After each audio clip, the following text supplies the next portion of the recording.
Happy Sunday and welcome back to Classic Books with Jenny. My name is Jenny and I am very glad you have joined me for yet another chapter of Anne of Green Gables, written by L.M. Montgomery. Today we are on chapter 33, so we are getting very close to the end of this book, and I am super looking forward to the next book that we will start once this one is over.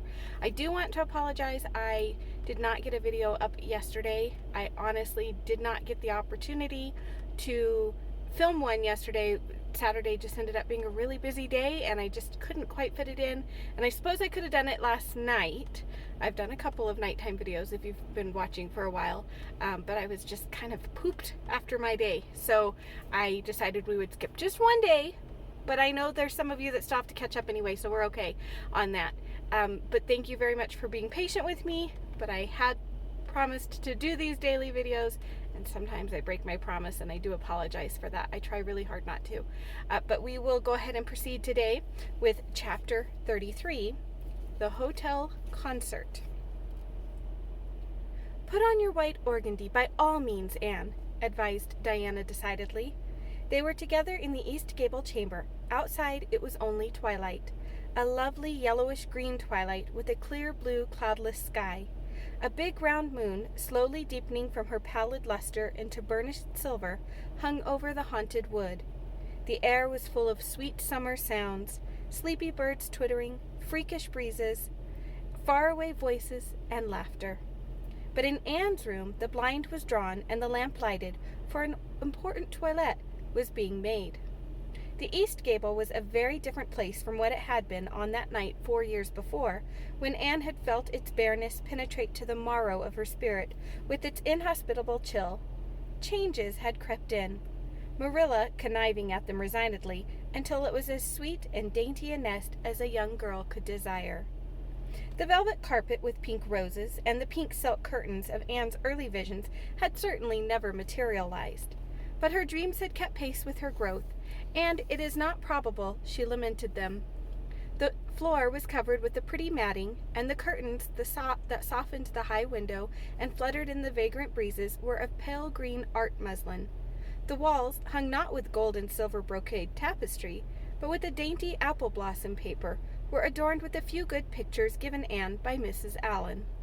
Miss Stacy's photograph occupied the place of honor, and Anne made a sentimental point of keeping fresh flowers on the bracket under it. Tonight a spike of white lilies faintly perfumed the room like the dream of a fragrance.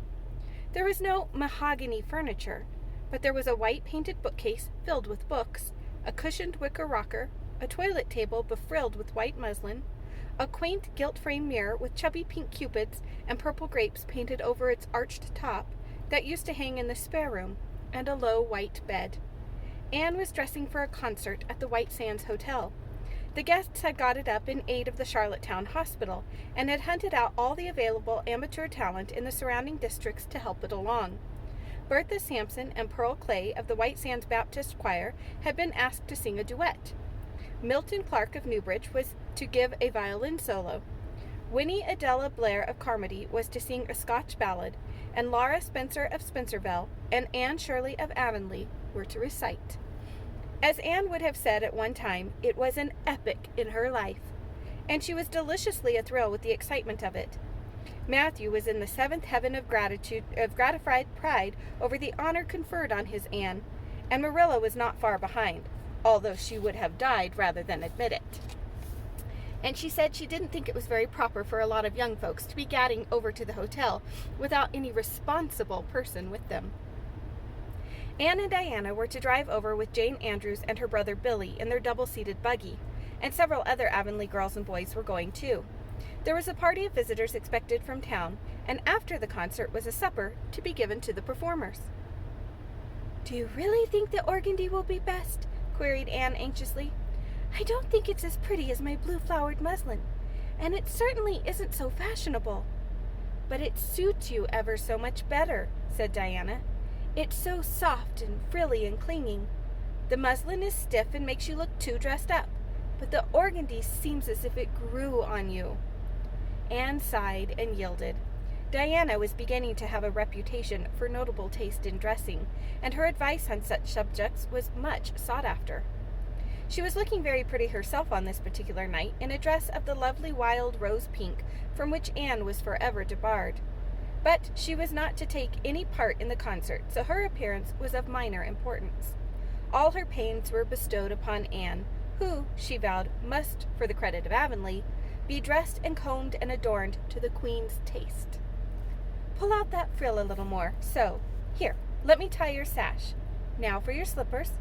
I'm going to braid your hair in 2 thick braids and tie them halfway up with a big white bow. No, don't pull out a single curl over your forehead. Just have that soft part. There is no way you do your hair suits you so well, Anne, and Mrs. Allen says you look like a Madonna when you part it so. I shall fasten this little white house rose just behind your ear. There was one, just the one on my bush, and I saved it for you. Shall I put my pearl beads on? Asked Anne. Matthew brought me a string from town last week, and I know he'd like to see them on me. Diana pursed her lips, put her black head on one side critically, and finally pronounced in favor of the beads, which were thereupon tied around Anne's slim milk-white throat. There's something so stylish about you, Anne, said Diana with unenvious admiration. You hold your head with such an air. I suppose it's your figure. I'm just a dumpling. I've always been afraid of it, and now I know it's so. Well, I suppose I shall just have to resign myself to it. But you have such dimples, said Anne, smiling affectionately into the pretty vivacious face so near her own. Lovely dimples, like little dents in cream. I have given up all hope of dimples. My dimple dream will never come true, but so many of my dreams have that I mustn't complain. Am I all ready now? All ready, assured Diana, as Marilla appeared in the doorway, a gaunt figure with grayer hair than of yore, and no fewer angles, but with a much softer face. Come right in and look at our elocutionist, Marilla. Doesn't she look lovely? Marilla emitted a sound between a sniff and a grunt. She looks neat and proper. I like that way of fixing her hair, but I expect she'll ruin that dress driving over there in the dust and dew with it, and it looks most too thin for these damp nights. Organdy's the most unserviceable stuff in the world anyhow, and I told Matthew so when he got it. But there is no use in saying anything to Matthew nowadays. Time was when he would take my advice, but now he just buys things for Anne regardless, and the clerks at Carmody know they can palm anything off him. Just let them tell him a thing is pretty and fashionable, and Matthew plucks down his money for it. Mind you keep your skirt clear of the will, Anne, and put your warm jacket on. Then Marilla stalked downstairs, thinking proudly how sweet Anne looked, with that one moonbeam from the forehead to the crown, and regretting that she could not go to the concert herself to hear her girl recite.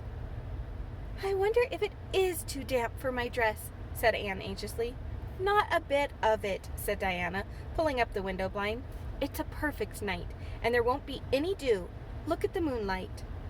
I'm so glad my window looks east into the sun rising, said Anne, going over to Diana. It's so splendid to see the morning coming up over those long hills and glowing through those sharp fir tops. It's new every morning, and I feel as if I washed my very soul in that bath of earliest sunshine. Oh, Diana, I love this little room so dearly. I don't know how I'll get along without it when I go to town next month. Don't speak of your going away tonight, begged Diana. I don't want to think of it. It makes me so miserable, and I do want to have a good time this evening. What are you going to recite, Anne? Are you nervous? Not a bit. I've recited so often in public, I don't mind at all now. I've decided to give The Maiden's Vow. It's so pathetic. Laura Spencer is going to give a comic recitation, but I'd rather make people cry than laugh. What will you recite if they encore you? They won't dream of encoring me, scoffed Anne, who was not without her own secret hopes that they would, and already visioned herself telling Matthew all about it the next morning's breakfast table. There are Billy and Jane now. I hear the wheels. Come on. Billy Andrews insisted that Anne should ride on the front seat with him, so she unwillingly climbed up.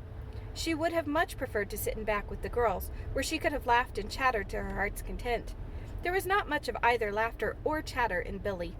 He was a big, fat, stolid youth of 20, with a round, expressionless face and a painful lack of conversational gifts. But he admired Anne immensely and was puffed up with pride over the prospect of driving to White Sands with that slim, upright figure beside him. Anne, by dint of talking over her shoulder to the girls and occasionally passing a sop of civility to Billy, who grinned and chuckled and never could think of any reply until it was too late, contrived to enjoy the drive in spite of it all. It was a night for enjoyment. The road was full of buggies, all bound for the hotel, and laughter silver clear echoed and re-echoed along it. When they reached the hotel, it was a blaze of light from top to bottom.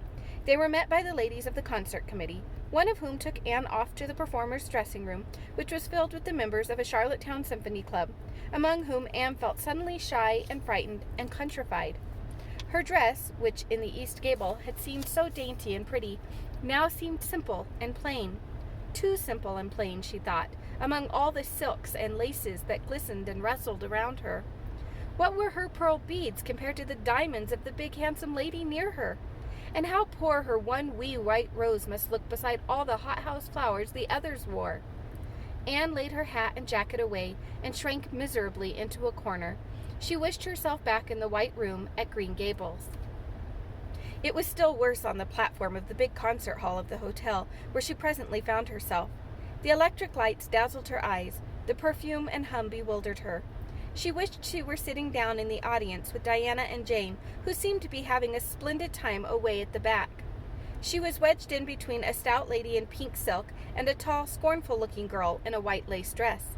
The stout lady occasionally turned her head squarely around and surveyed Anne through her eyeglasses until Anne, acutely sensitive of being so scrutinized, felt that she must scream aloud, and the white lace girl kept talking audibly to her next-door neighbor about the country bumpkins and rustic belles in the audience, languidly anticipating such fun from the displays of local talent on the program.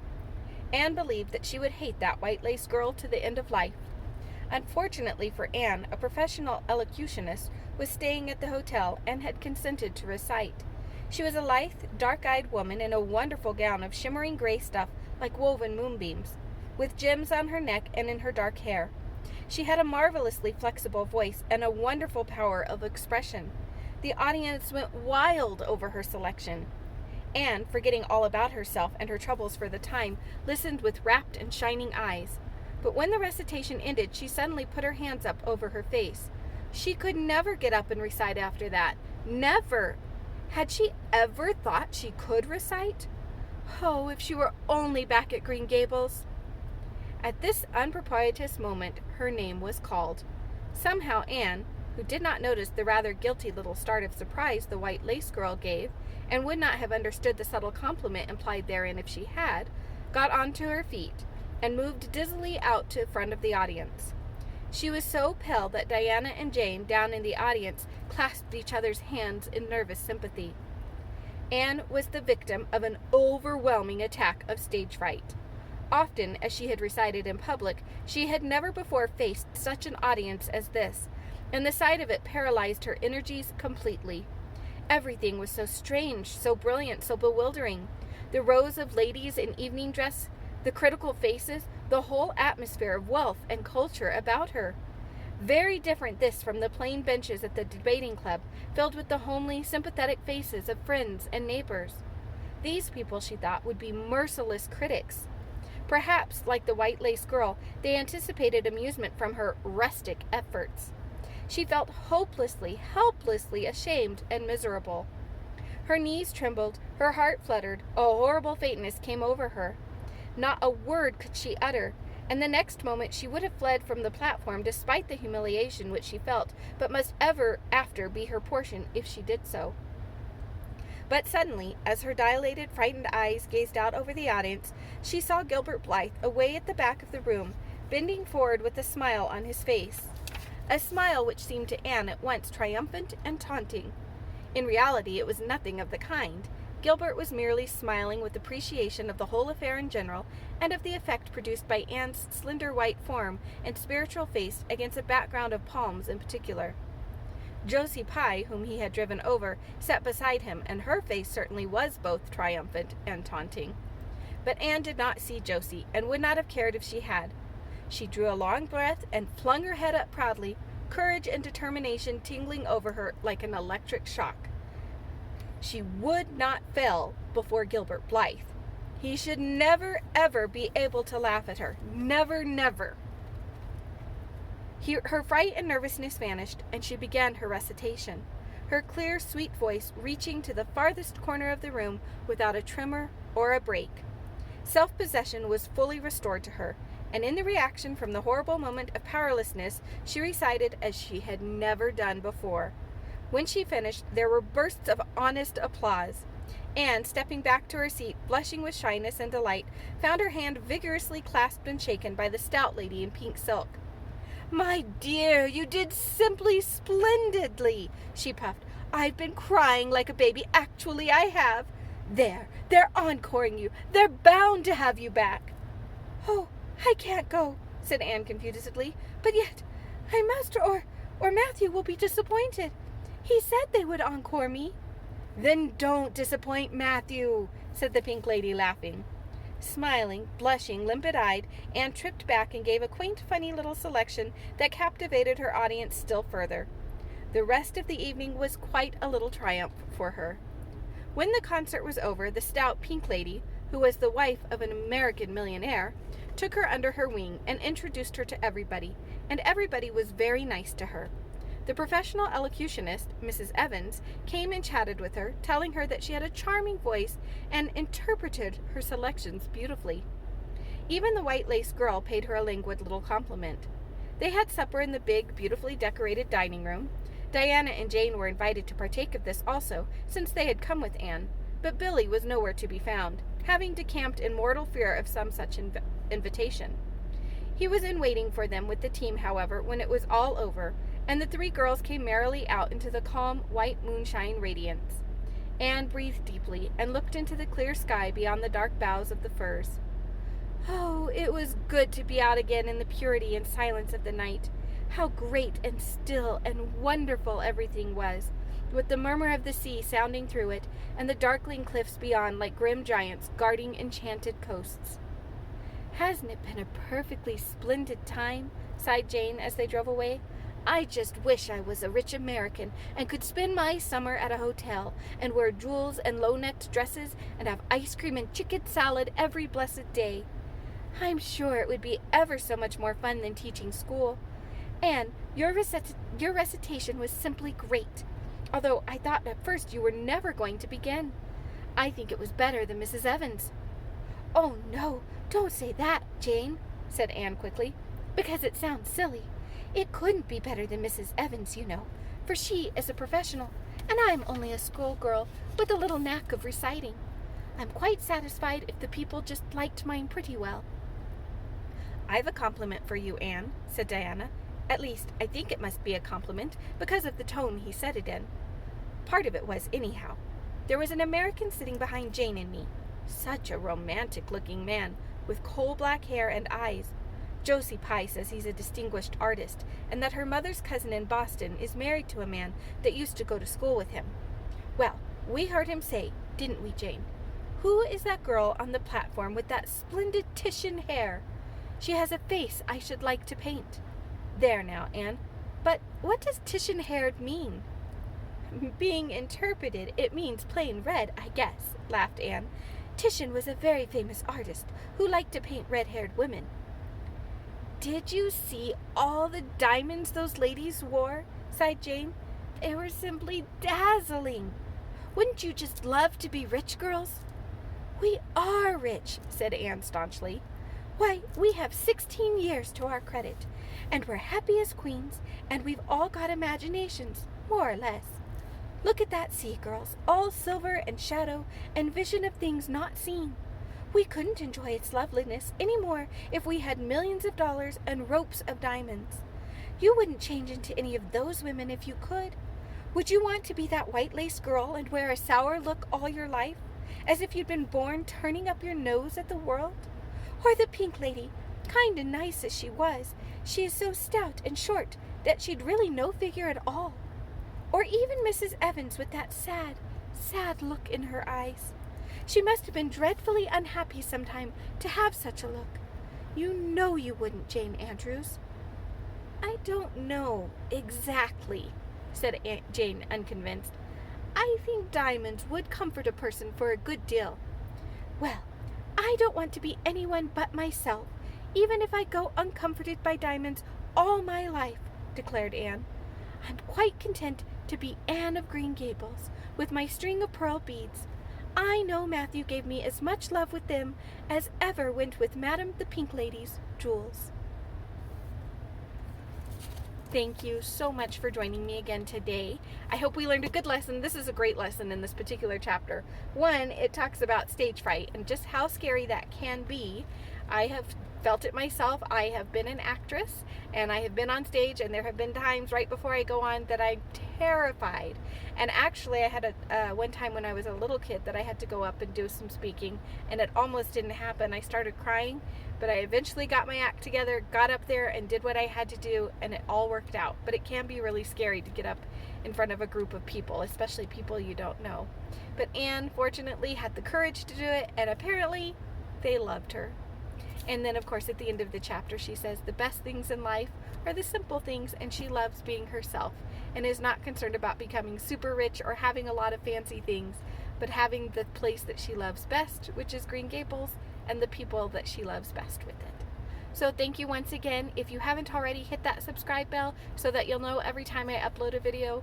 Like I said at the beginning, I do try to do these every day. Every now and then I mess up and I don't get a daily video on, but I really do try hard to make sure I do them as often as I possibly can. And also, if you really enjoyed this, please give it a thumbs up, and I will see you in the next video.